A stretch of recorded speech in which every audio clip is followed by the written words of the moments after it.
Hello, and welcome to our webinar on what to expect during a payroll examination. My name is Ashley, and I am your presenter. I would like to mention that today's webinar will be recorded and posted on the Canada Revenue Agency CRA website at a later date. Now, generally, you're an employer if you pay salaries, wages, bonuses, vacation pay, or tips to your employees. Some employees may be provided with certain taxable benefits, such as automobile or other types of allowances. You may have some questions about meeting your payroll obligations and if you're doing it right. We are here to help you, therefore, do not hesitate to ask questions when our officers are communicating or meeting with you.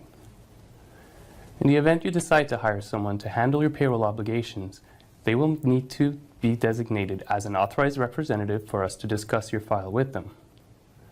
Today's webinar will focus on some components of payroll compliance. Examinations is just one of the ways CRA ensures employers are applying the tax laws correctly and meeting their obligations. Compliance action helps to keep the tax system fair for everyone. Now let's face it, sometimes people find it overwhelming to interact with the CRA. Having the right information and knowing what to expect can help. This webinar will explain the payroll examination processes and will cover your obligations, why we conduct examinations, what is a payroll examination, how to prepare for a payroll examination, and what happens during and after a payroll examination. At the end of this webinar, we will provide some reference material that is also available to help you meet your obligations as an employer. At times, the evidence needed to determine the status of your workers as employees or self-employed individuals may not be clear. You can make a request to the CRA for a Canada Pension Plan, CPP, and or an employment insurance, EI ruling, and they will make the determination to ascertain the status of the employee. Otherwise, we will make the request as part of our payroll examination process. As an employer and, in some circumstances, a trustee or payer, you are responsible for calculating your employee's CPP contributions, EI premiums, and income tax from remuneration. The deductions must be remitted along with your share of the CPP contributions and EI premiums by the due date identified by your remittance threshold, which is determined by your average monthly withholding amount. If you provide certain taxable benefits to your employees, workers, or shareholders, such as an automobile or an allowance, the taxable benefits must be reported on the appropriate T4 or T4A slip. Every year, you must file an information return on or before the last day of February of the following calendar year. You are required to report the employee's and workers' income, taxable benefits, and deductions on the appropriate T4 or T4A slip. If your business stops operating, you need to remit all CPP contributions, EI premiums, and income tax deductions withheld for the former employees within 7 days of the day your business ends. You will also need to fill out and file all T4 or T4A slips and summaries using electronic filing methods within 30 days from the date your business ends or 90 days from the date a partner or the sole proprietor dies. It is important that you keep records up to date and accessible for a period of up to 6 years because our officers can ask to see them. All your records, whether they are kept on paper or electronically, must have the capacity to capture, produce, and retain sufficient details to determine your tax obligations and entitlements. At the CRA, we administer tax, benefits, and related programs and ensure compliance by applying the law fairly on behalf of governments across Canada, thereby contributing to the ongoing economic and social well-being of Canadians. As you know, the Canadian tax system is based on self-assessment. As employers, you are required to calculate your payroll source deductions, remit and pay your remittances as per your remittance threshold deadline, as well as file an information return along with any payments required at the end of the reporting period. To make sure employers do fulfill their obligations and are applying the tax laws correctly, the CRA will assign payroll examinations following a referral for perceived non-compliance or randomly select files. This helps keep the tax fair for everyone.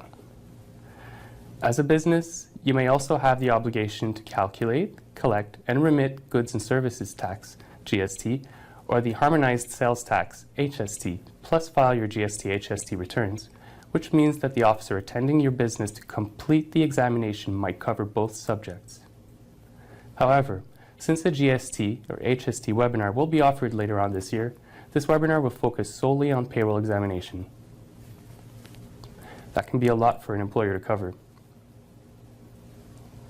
A payroll examination is an examination of your books and records to ensure the proper deducting, remitting, and reporting of federal and provincial taxes, CPP, EI, employer-provided benefits, and for any income that may have been unreported. At the time of the payroll examination, you can ask the examination officer any questions you may have regarding the withholding requirements under the Income Tax Act, the CPP, the Employment Insurance Act, or the GST-HST under the Excise Tax Act. The examination officer will also take the time to explain how to remit correctly and on time to avoid penalties of up to 20%. They are there to help. First, it's important that you maintain your books and records in an orderly fashion. Good bookkeeping helps you stay organized, and it helps you get ready for any review of your records like a payroll examination. Whether your books and records are in paper or in electronic format, you should have them easily accessible and well organized. You must have the capacity to easily capture, produce, and retain sufficient details to determine your tax obligations and entitlements. It will ease the examination process as you will have all the information needed to support all the deductions and benefits, entitlements, calculation for your employees. The examination officer will call or send a letter to set up an appointment with you or your authorized representative. At that time, the officer will explain what books and records will be needed for the examination. In some cases, you will be requested to forward your books and records to an officer electronically through the CRA secure portals, My Business Account, and represent a client. The officer will examine your records and conduct the examination without the need to set up an appointment to meet with you face-to-face. The officer may contact you by telephone to ask you for additional information or clarification on the information you submitted. The examination officer will examine the books and records to ensure proper deducting, remitting, and reporting of the required withholdings. During the examination officer can also request a CPP EI ruling for determination as to whether a worker is an employee or self-employed. To finalize the examination officer will provide you with a statement of account, the PD 83-1, with the findings of the examination.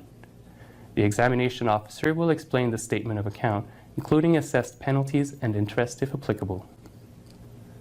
If the examination was conducted as a non-face-to-face examination, the officer will contact you to discuss the findings, and a statement of account will be mailed to you. In both situations, feel free to contact the examination officer for further explanation of the statement of account if needed.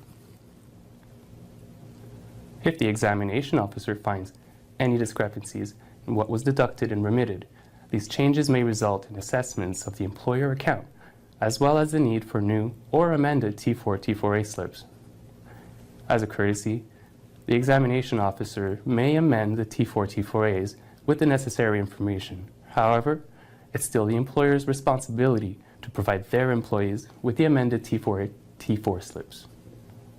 The new or amended T4, T4As may result in assessments or reassessments to the affected individual's personal tax accounts. Any amounts owing at the completion of the payroll examination are due and payable immediately to the Receiver General of Canada. Once the payroll examination is processed internally by the CRA, a notice of assessment or an NOA will be sent to you. Once you receive your NOA, feel free to contact the examination officer for further explanation if needed. If you do not agree with the NOA, you can file an objection with the CRA. Remember that this notice of objection, the T400A Objection Income Tax Act, must be filed within 90 days of the date of assessment. You must ensure to include all relevant facts along with an explanation of why you disagree. If you are looking for more information about your obligations, here are a few recommended publications that can help. The publications are available on the canada.ca website. I would like to draw your attention to the T4130, Employer's Guide, Taxable Benefits and Allowances, as it provides in-depth information about the numerous types of taxable benefits that employers must report. The RC4110, Employee or Self-Employed. The guide explains the purpose for a CPP and/or EI ruling and how to request a CPP and/or EI ruling from the CRA. The RC4157, Deducting Income Tax on Pension and Other Income, and filing the T4A slip and summary, which provides information about T4A slips, and RC4409, Keeping Records, which provides information about keeping adequate books and records. In addition to the publications just listed, the CRA also has an A to Z index, which includes topics for payroll. Please go to canada.ca to view the topics for payroll under taxes and to view many other helpful topics. And with that, we've reached the end of this webinar. I hope that this webinar has provided you with a better understanding with what is involved in an employer examination and what to expect during an examination. If you have any questions on what we have covered today, you can reach the CRA by calling Business Inquiries at 1-800-959-5525. Thank you for watching.